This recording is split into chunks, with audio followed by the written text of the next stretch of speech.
Hello दोस्तों, स्वागत है आपका मेरे YouTube चैनल परीक्षा प्लान में। तो कैसे हैं आप लोग? आई होप अच्छे होंगे। तो चलिए आज की हिस्ट्री की क्लास को शुरू करते हैं। अध्याय 10वां है इमारतें, चित्र तथा किताबें। तो चलिए पढ़ते हैं। लिखा है मरुतसामी और लौह स्तंभ। ये है मरुतसामी। मरुतसामी आज बहुत खुश था। पहिएदार कुर्सी में बिठाकर उसका भाई उसे कुतुब मीनार दिखाता हुआ प्रसिद्ध लौह स्तंभ के सामने ले आया। धूल भरे पथरीले रास्तों से रैंप के सहारे यहाँ तक आना काफ़ी मुश्किल था। अपने इस अनुभव को मरुतसामी कभी नहीं भूल पाएगा।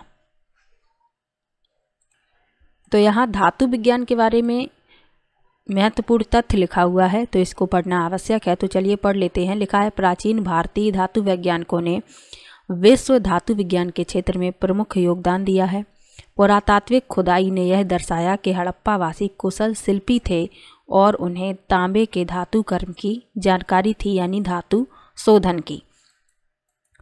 उन्होंने तांबे और टिन को मिलाकर कांसा भी बनाया। और यही महत्वपूर्ण प्रश्न पूछा जाता है हर बार, और कई बार पूछा गया है कि कांसा जो है वह किसकी मिश्र धातु है? तो वह तांबा और टिन की मिश्र धातु है। आप लोग ये याद रखिए, कहीं नोट कर लीजिए, ये प्रश्न अवश्य ही पूछा जाता है।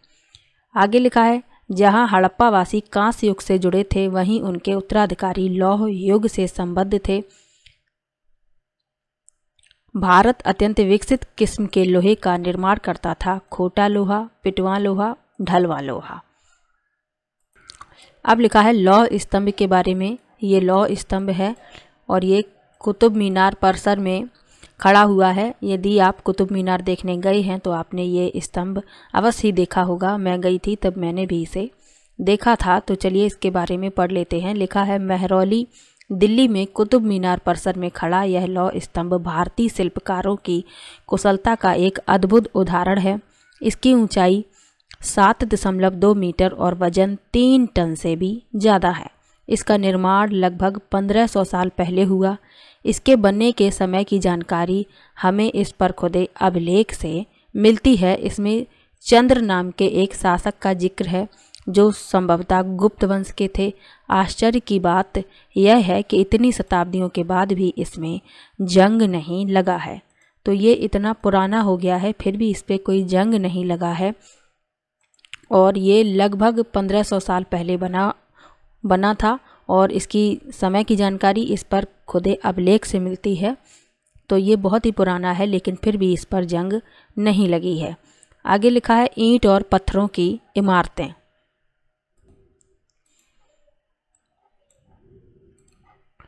हमारे शिल्पकारों की कुशलता के नमूने स्तूपों जैसी कुछ इमारतों में देखने को मिलते हैं। स्तूप का शाब्दिक अर्थ है टीला। हालांकि स्तूप विभिन्न आकार के थे, कभी गोल या लंबे तो कभी बड़े या छोटे।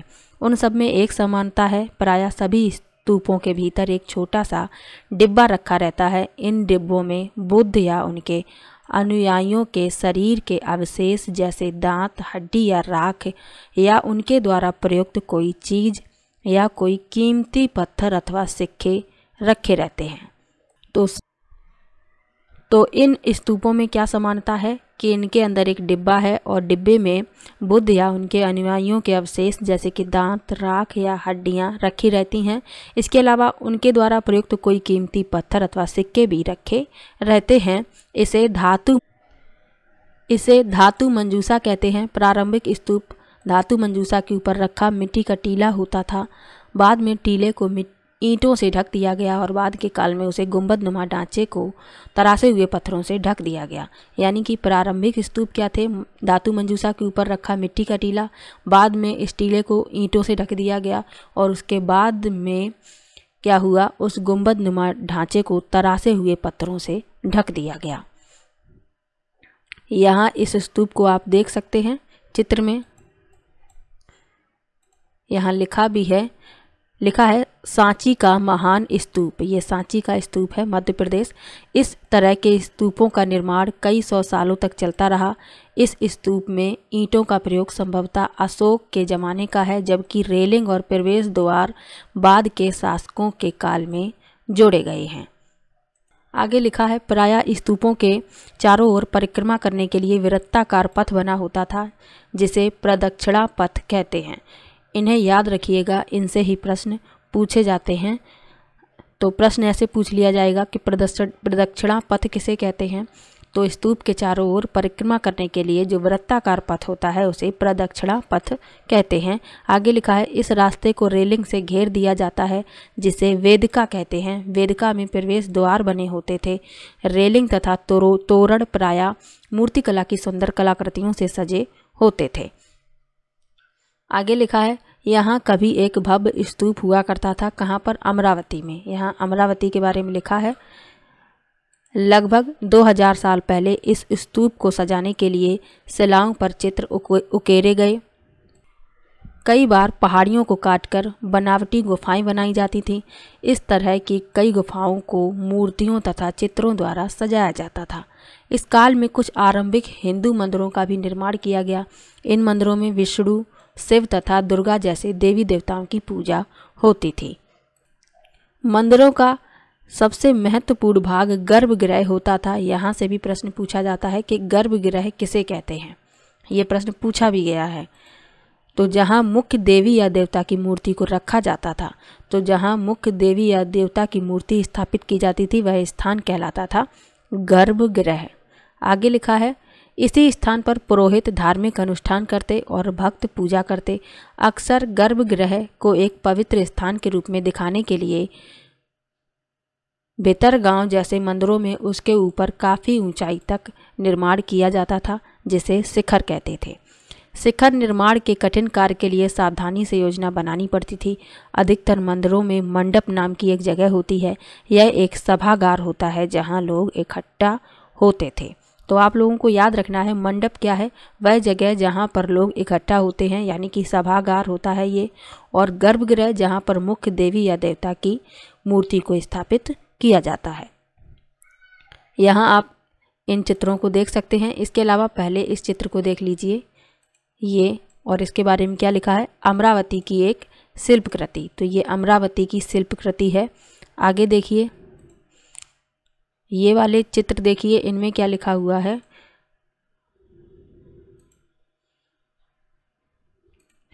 बाएं ऊपर ये वाला उत्तर प्रदेश के भितरगांव का एक आरंभिक मंदिर। ये उत्तर प्रदेश के भितरगांव का आरंभिक मंदिर है और यह लगभग 1500 साल पहले पक्की ईंटों और पत्थरों से बनाया गया था।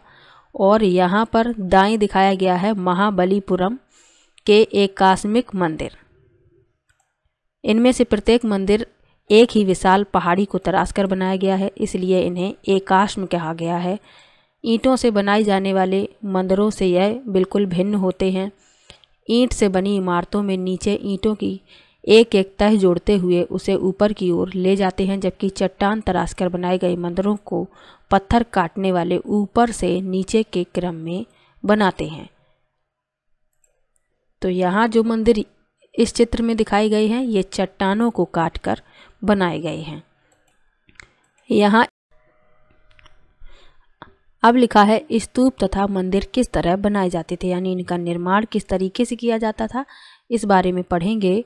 तो लिखा है, स्तूप तथा मंदिरों को बनाने की प्रक्रिया में कई अवस्था आती थी। इसके लिए काफ़ी धन खर्च होता था, इसलिए आमतौर पर राजा या रानी ही इन्हें बनवाने का निश्चय करते थे। पहला काम अच्छे किस्म के पत्थर ढूंढकर शिलाखंडों को खोद कर निकालना होता था।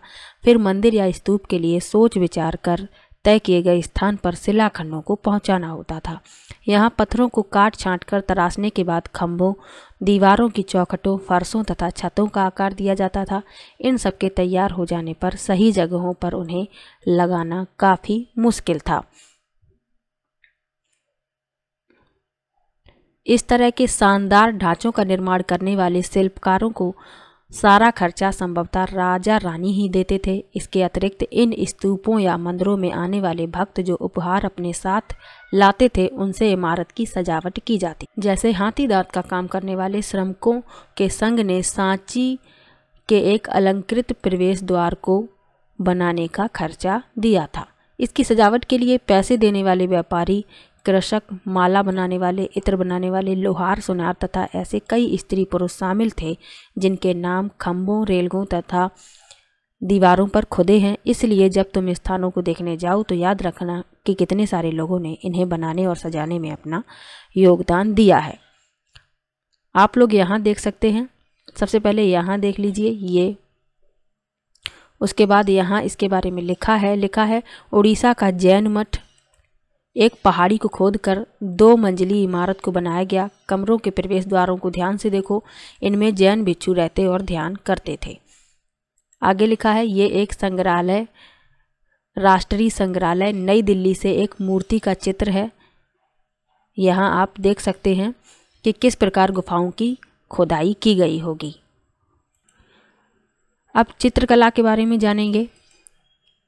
लिखा है मानचित्र 7 में अजंता को ढूंढो। यह वह जगह है जहाँ के पहाड़ों में सैकड़ों सालों के दौरान कई गुफाएं खोदी गईं।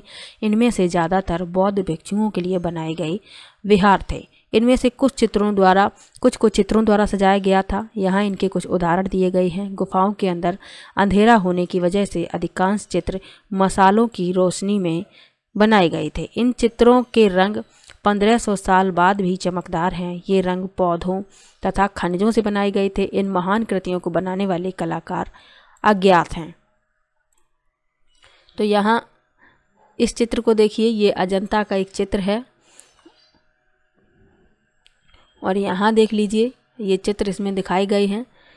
तो ये किस प्रकार से बनाए गए होंगे इसकी कल्पना नहीं की जा सकती। अभी भी इनके रंगों में चमक है और इन्हें बनाने वाले आज भी अज्ञात हैं, यानी इन्हें कोई जानता नहीं है। अब लिखा है पुस्तकों की दुनिया के बारे में। लिखा है इस युग में कई प्रसिद्ध महाकाव्यों की रचना की गई। इन उत्कृष्ट रचनाओं में स्त्री पुरुषों की वीर गाथाएँ तथा देवी देवताओं से जुड़ी कथाएँ हैं। करीब 1800 साल पहले एक प्रसिद्ध तमिल महाकाव्य सिलप्पदिकारम की रचना इलांगो नामक कवि ने की थी। और ये प्रश्न भी पूछा जा चुका है कि प्रसिद्ध तमिल महाकाव्य सिलप्पदिकारम की रचना किसने की, तो आपको याद रखना है इलांगो ने। इलांगो नामक कवि थे, इन्होंने इस महाकाव्य की रचना की थी। आगे लिखा है इसमें कोवलन नाम के एक व्यापारी की कहानी है। वह पुहार में रहता था। अपनी पत्नी कन्नगी की उपेक्षा कर वह एक नर्तकी माधवी से प्रेम करने लगा। बाद में वह और कन्नगी पुहार छोड़कर मदुरै चले गए, जहां पांड्य राजा के दरबारी जौहरी ने कोवलन पर चोरी का झूठा आरोप लगाया, जिस पर राजा ने उसे प्राण दंड दे दिया। कन्नगी, जो अभी भी उससे प्रेम करती थी, इस अन्याय के कारण दुख और रोष से भर गई। उसने मदुरै शहर का विनाश कर डाला। तो इसमें इसी कहानी के बारे में बताया गया है, लिखा गया है, इस कहानी का वर्णन किया गया है। आगे लिखा है एक और तमिल महाकाव्य मणिमेखलाई को करीब 1400 साल पहले सत्यनार द्वारा लिखा गया था। ये दोनों आपको याद रखने हैं और इनके लेखकों को भी आपको याद रखना है, इनसे प्रश्न पूछे जाते हैं। आगे लिखा है इसमें कोवलन तथा माधवी की बेटी की कहानी है। ये रचनाएं कई सदियों पहले ही खो गई थीं। उनकी पांडुलिपियां दोबारा लगभग 100 साल पहले मिली हैं। आगे लिखा है अन्य लेखक जैसे कालिदास संस्कृत में लिखते थे। तो कालिदास थे, वे संस्कृत में लिखते थे। आगे लिखा है पुरानी कहानियों का संकलन तथा संरक्षण। लिखा है हिंदू धर्म से जुड़ी कई कहानियाँ जो बहुत पहले से प्रचलित थीं, इसी काल में लिखी गईं। इनमें पुराण भी शामिल हैं। पुराण का शाब्दिक अर्थ है प्राचीन। पुराणों में विष्णु, शिव, दुर्गा या पार्वती जैसे देवी देवताओं से जुड़ी कहानियाँ हैं। इनमें देवी देवताओं की पूजा की विधियाँ दी गई हैं। इसके अतिरिक्त इनमें संसार की सृष्टि तथा राजाओं के बारे में भी कहानियाँ हैं। अधिकतर पुराण सरल संस्कृत श्लोक में लिखे गए हैं, जिससे सब उन्हें सुन और समझ सकें। पुराणों का पाठ पुजारी मंदिरों में किया करते थे, जिससे लोग सुनने आते थे। 2 संस्कृत महाकाव्य महाभारत और रामायण लंबे अरसे से लोकप्रिय रहे हैं। तुम में से भी कुछ बच्चे इन कहानियों से परिचित होंगे। महाभारत कौरवों की और पांडवों के बीच युद्ध की कहानी है। इस युद्ध का उद्देश्य पुरु वंश की राजधानी हस्तिनापुर की गद्दी प्राप्त करना था। यह कहानी तो बहुत पुरानी है, पर आज इसे हम जिस रूप में जानते हैं वह करीब 1500 साल पहले लिखी गई। माना जाता है कि पुराणों और महाभारत दोनों को ही व्यास नाम के ऋषि ने संकलित किया था। महाभारत में भगवद गीता भी है। आगे लिखा है रामायण की कथा कौशल के राजकुमार राम के बारे में है। उनके पिता ने उन्हें वनवास दे दिया था। वन में उनकी पत्नी सीता का लंका के राजा रावण ने अपहरण कर लिया था। सीता को वापस पाने के लिए राम को लड़ाई लड़नी पड़ी। वे विजयी होकर कौशल की राजधानी अयोध्या लौटे। महाभारत की तरह रामायण भी एक प्राचीन कहानी है जिसे बाद में लिखित रूप में दिया गया। संस्कृत रामायण के लेखक वाल्मीकि माने जाते हैं। तो जो रामायण संस्कृत में लिखी गई है उसे वाल्मीकि ने लिखा है। आगे लिखा है आम लोगों द्वारा कही जाने वाली कहानी। तो आम लोग भी कहानियाँ कहते थे। लिखा है आम लोग भी कहानियाँ कहते थे, कविताओं और गीतों की रचना करते थे, गाने गाते थे, नाचते थे और नाटकों को खेलते थे। इनमें से कुछ तो इस समय के आसपास जातक और पंचतंत्र की कहानियों के रूप में लिखकर सुरक्षित कर लिए गए। जातक कथाएं तो अक्सर स्तूपों की रेलिंगों तथा अजंता के चित्रों में दर्शाई जाती थी। अब यहाँ पर एक बंदर राजा की कहानी लिखी हुई है। लिखा है एक समय बंदरों का एक महान राजा हुआ। वह हिमालय पर गंगा के किनारे अपने 80,000 अनुयायियों के साथ रहता था। इन सारे बंदरों को एक खास आम के पेड़ के फल बहुत प्रिय थे। ये आम बड़े मीठे होते थे। इतने स्वादिष्ट आम धरातल पर नहीं उगते थे। एक दिन पका हुआ आम गंगा नदी में गिरकर बहते बहते वाराणसी पहुंच गया। उस वक्त नदी में वहां का राजा नहा रहा था। उसे वह आम मिला। उसे चखकर वह हैरान रह गया। उसने अपने राज्य के जंगलों की देखभाल करने वालों से पूछा, क्या वे इस आम के पेड़ को ढूंढ सकते हैं या नहीं। वे राजा को हिमालय की पहाड़ी पर ले गए। आगे लिखा है राजा तथा उसके दरबारियों ने खूब आम खाए। रात में राजा ने देखा कि बंदर भी पके आमों का मजा ले रहे हैं। राजा को यह बात बहुत बुरी लगी और उसने उन्हें मार डालने का फैसला किया। बंदरों के राजा ने अपनी प्रजा को बचाने की एक योजना बनाई। उसने आम के पेड़ की टहनियों को तोड़कर उन्हें आपस में बांध दिया। नदी पर एक पुल बनाया। इसके एक छोर को वह तब तक पकड़े रहा जब तक उसकी सारी प्रजा ने नदी को पार न कर लिया। पर इस प्रयास से वह इतना थक गया कि मरणासन्न होकर गिर पड़ा। राजा ने यह सब देखा तो उसने बंदर राजा को बचाने की काफ़ी कोशिश की, पर वह सफल न हुआ। बंदर राजा की मृत्यु पर उसे शोक हुआ और राजा ने उसे पूरा सम्मान दिया। मध्य भारत में भरहुत के एक स्तूप से मिले एक पत्थर पर उकेरे गए चित्र में इसे दिखाया गया है। तो यहाँ आप इस चित्र को देख सकते हैं।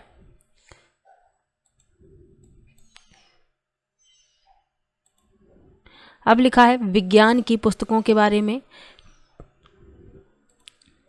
लिखा है इसी समय गणितज्ञ तथा खगोल शास्त्री आर्यभट्ट ने संस्कृत में आर्यभट्टियम नामक पुस्तक लिखी और ये प्रश्न भी पूछा जा चुका है। प्रश्न पूछा गया है कि आर्यभट्ट ने गणितज्ञ तथा खगोल शास्त्री आर्यभट्ट ने आर्यभट्टियम नामक पुस्तक किस भाषा में लिखी है। आप लोगों को याद रखना है संस्कृत भाषा में। इसमें उन्होंने लिखा कि दिन और रात पृथ्वी के अपनी धुरी पर चक्कर काटने की वजह से होते हैं, जबकि लगता है कि रोज सूर्य निकलता है और डूबता है। उन्होंने ग्रहण के बारे में भी एक वैज्ञानिक तर्क दिया। उन्होंने वृत्त की परिधि को मापने की भी विधि ढूंढ निकाली जो लगभग उतनी ही सही है जितनी की आज प्रयुक्त होने वाली विधि। वराहमिहिर, ब्रह्मगुप्त और भास्कराचार्य कुछ अन्य गणितज्ञ और खगोलवेत्ता थे जिन्होंने कई खोजें की इनके बारे में और पता लगाएं। आगे लिखा है शून्य और आयुर्वेद। तो शून्य के बारे में लिखा है, यहाँ आयुर्वेद के बारे में लिखा है। सबसे पहले शून्य के बारे में पढ़ लेते हैं। लिखा है अंकों का प्रयोग पहले से होता रहा, पर अब भारत के गणितज्ञों ने शून्य के लिए एक नए चिन्ह का आविष्कार किया। गिनती की यह पद्धति अरबों द्वारा अपनाई गई, तब यूरोप में भी फैल गई। आज भी यह पूरी दुनिया में प्रयोग की जाती है। आगे लिखा है आयुर्वेद के बारे में। आयुर्वेद चिकित्सा विज्ञान की एक विख्यात पद्धति है जो प्राचीन भारत में विकसित हुई। प्राचीन भारत में आयुर्वेद के दो प्रसिद्ध चिकित्सक थे, चरक प्रथम द्वितीय शताब्दी ईस्वी और सुश्रुत चौथी शताब्दी ईस्वी। चरक द्वारा रचित चरक संहिता औषधि शास्त्र की एक उल्लेखनीय पुस्तक है। अपनी रचना सुश्रुत संहिता में सुश्रुत ने शल्य चिकित्सा की विधियों का वर्णन किया है। तो आज का लेसन बहुत अच्छा था। इससे जितने भी प्रश्न बने हैं और बन सकते हैं उन सब के बारे में बताया है। आप लोग उनको नोट कर लीजिए। ये प्रश्न पूछे जाते हैं इसलिए इनको याद रखना आवश्यक है। मिलते हैं नेक्स्ट लेसन में। ये क्लास 6 की बुक का लास्ट चैप्टर था। अब मिलेंगे क्लास 7 की। तो वीडियो कैसा लगा कमेंट बॉक्स में ज़रूर बताइएगा। वीडियो को लाइक कीजिए, शेयर कीजिए और चैनल को सब्सक्राइब कर लीजिए। मिलते हैं नेक्स्ट वीडियो में। तब तक के लिए बाय बाय।